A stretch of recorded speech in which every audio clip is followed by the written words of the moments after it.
잘 아시는 것처럼 첫 번째는 젊은이들을 향한 교훈을 나타내고 있고, 두 번째는 하나님과 이스라엘 백성과의 관계, 즉 선민인 이스라엘 백성들이 어떻게 살아가야 하는지에 대해 말씀하고 있습니다. 또한 세 번째로는 그리스도인들이 어떻게 살아가야 할지에 대한 교훈의 내용들이 담겨 있습니다. 오늘 우리가 읽은 본문 25장 1절에 보면 이것도 솔로몬의 잠언이요 유다 왕 히스기야의 신하들이 편집한 것이다 라고 말씀하고 있습니다. 남유다 13번째 왕인 히스기야 왕은 하나님의 백성들이 어떻게 하면 하나님 안에서 올바른 신앙생활을 할 수 있을까를 고민하였고, 솔로몬 왕의 쓴 글을 율법 학자들과 재편집하였다라고 말하고 있습니다. 히브리서 4장 12절의 말씀을 보면 하나님의 말씀은 살아있고 활력이 있어서 좌우의 날선 어떤 검보다 예리하고 혼과 영과 및 관절과 골수를 찔러 쪼개기까지 한다라고 말하고 있습니다. 우리가 보는 하나님의 말씀은 옛날 구약 시대에만 그의 위엄을 나타내는 것이 아니라 지금 이 시대에도 살아있어서 우리의 영과 혼과 골수를 찔러 쪼갠다고 하는 것입니다. 그렇다면 하나님의 말씀을 따라 올바른 신앙생활을 하기 위해 우리는 무엇을 조심해야 할까요? 오늘 16절 말씀에 보면 이렇게 나와 있습니다. 너는 꿀을 보거든 조카리만큼 먹으라. 과식함으로 토할까 두려우니라 라고 말하고 있습니다. 지금도 꿀이라고 하는 것은 귀한 것이지만 고대 사회에서 이 꿀처럼 달달한 맛을 내는 것은 귀한 것이었습니다. 흔하지 않던 것이었습니다. 그래서 꿀을 발견하게 되면 많이 먹을 수밖에 없었던 것입니다. 하지만 조카리만큼 적당히 먹으라 라고 말씀하고 있는 것은 우리에게 기쁨이 되는 것들, 내가 즐거워하는 것들도 적당히 해야 한다라는 것입니다. 그것이 내가 원하는 만큼 한다고 해서 유익이 아니라 내가 적당함을 지킬 때에 나의 삶에 유익이 된다라고 하는 것입니다. 또한 17절 말씀에서도 비슷한 말씀이 나옵니다. 너는 이웃집에 자주 다니지 말라. 그가 너를 싫어하며 미워할까 두려우니라 라고 말을 하고 있습니다. 이웃과 잘 지내는 것이 얼마나 복입니까? 그런데 우리가 절제하지 못하고 이웃에게 자꾸 간다면 그 이웃은 불편해할 것입니다. 곧 절제 없는 즐거움들, 절제 없는 삶은 즐거움이 아니라 불편함이 될 것이라고 하는 것입니다. 절제에 이어지는 말씀에 이어서 지혜롭지 못한 사람의 모습을 또한 볼 수 있습니다. 18절 말씀에서는 자기의 이웃을 쳐서 거짓 증거하는 사람은 방망이요 칼이요 뾰족한 화살이다라고 말씀하고 있습니다. 이웃에 대해서 거짓으로 험담하는 사람들, 이웃에 대해서 안 좋은 말들을 하는 사람들, 이런 사람들이 지혜롭지 못한 사람들이라고 말하고 있습니다. 즉 이러한 사람들의 모습은 무엇인가를 부수는 방망이와 날카로운 칼이며 뾰족한 화살이라고 말하고 있습니다. 즉 거짓 증언, 위증 같은 거짓말은 다른 사람들에게 회복이 불가능한 상태로 만들 수 있다라고 하는 것입니다.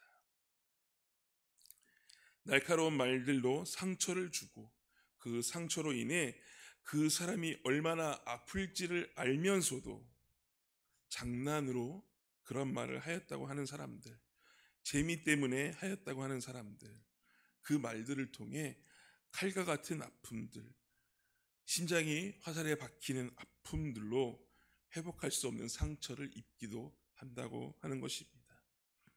그렇기 때문에 거짓으로 말하거나 거짓으로 증언하는 사람들은 지혜롭지 못하며 하나님은 절대 기뻐하시지 않는다라고 말씀하고 있습니다.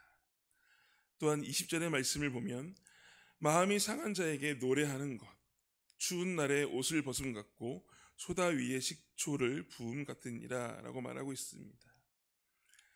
힘들어서 아파하고 있는 사람에게 즐거운 노래를 부르는 것은 지혜롭지 못하다라고 말씀하고 있는 것입니다.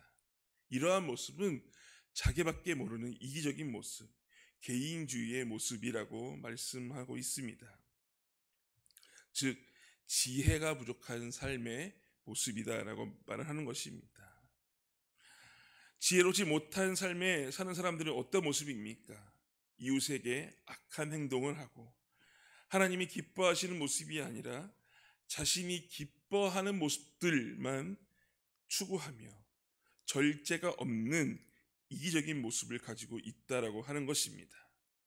즉 하나님이 기뻐하시는 모습과 정반대가 되는 모습으로 악을 행하고 불의를 기뻐하며 나의 만족과 유익을 위해서만 살아간다라고 하는 것입니다. 그럴 때에 우리의 이웃들, 우리를 보고 있는 믿지 않는 사람들은 어떤 마음을 가지고 있을까요?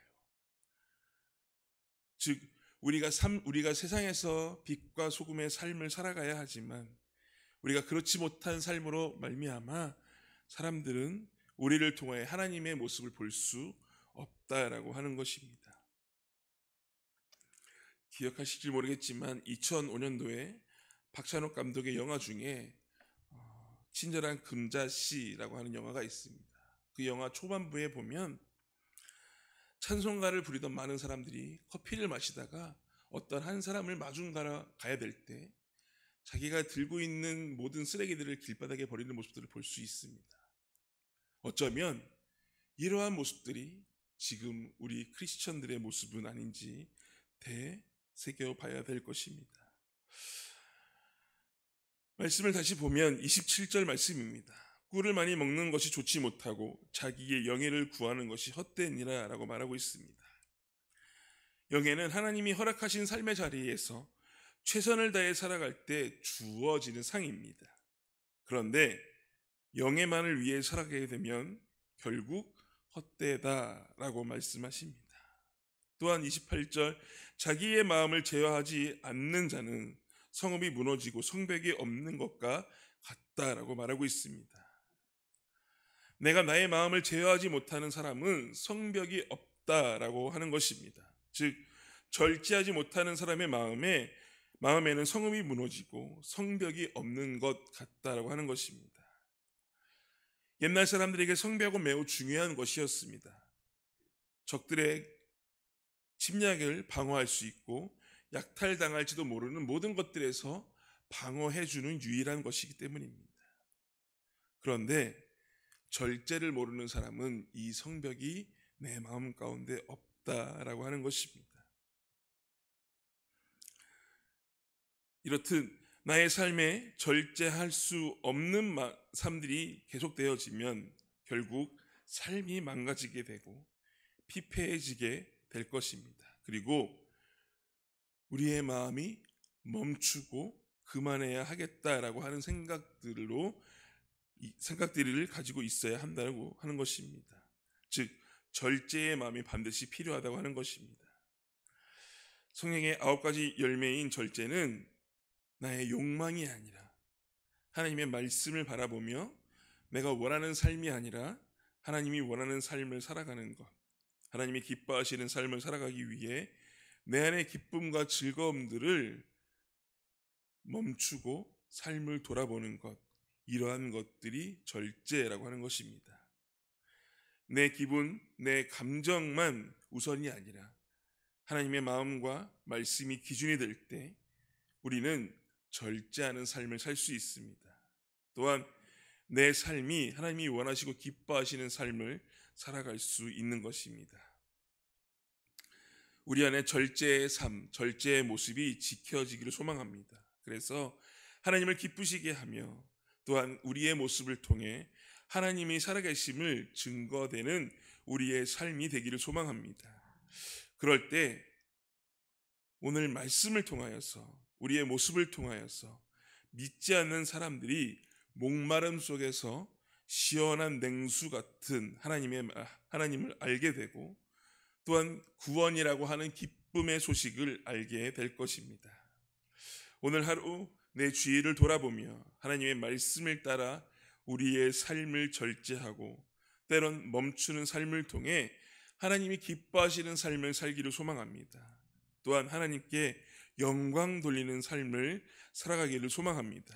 그래서 이웃들과 함께 이웃들과 어려움들을 공감하고 이해하며 도와주며 또한 나와 다름을 이해하고 인정하며 하나님의 사랑을 전하는 또한 증인된 삶을 살아가는 우리 만수교회 성도님들이 되시기를 주님의 이름으로 축원합니다.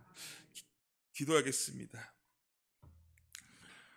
주님, 우리의 삶 가운데 절제하는 삶이 있기를 소망합니다.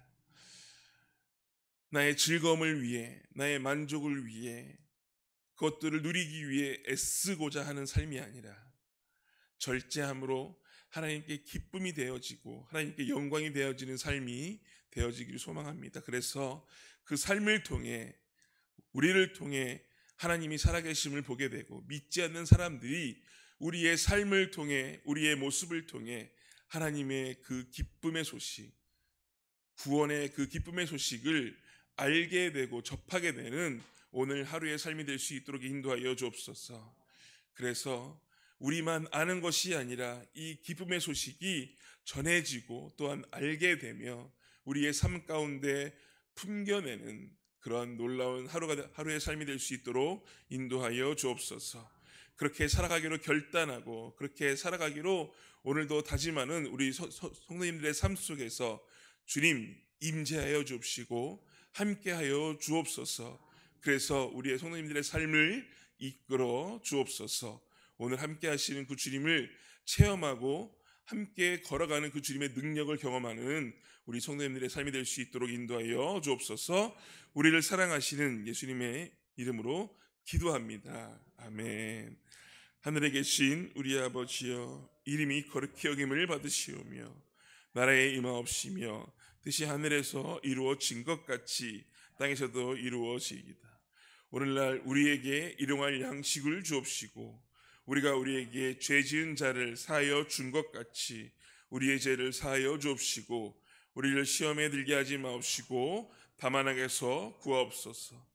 대개 나라와 권세와 영광이 아버지께 영원히 있사옵나이다. 아멘.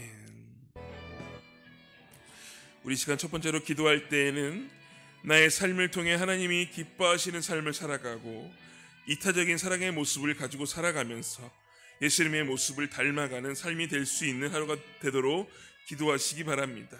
또한 두 번째로는 우리 교회가 이 지역과 주민들을 위해 섬기는 교회로서 감당될 수 있도록, 감당하는 삶이 될 수 있도록 기쁨을 섬기는 교회가 되기를 위해 기도해 주시기 바랍니다.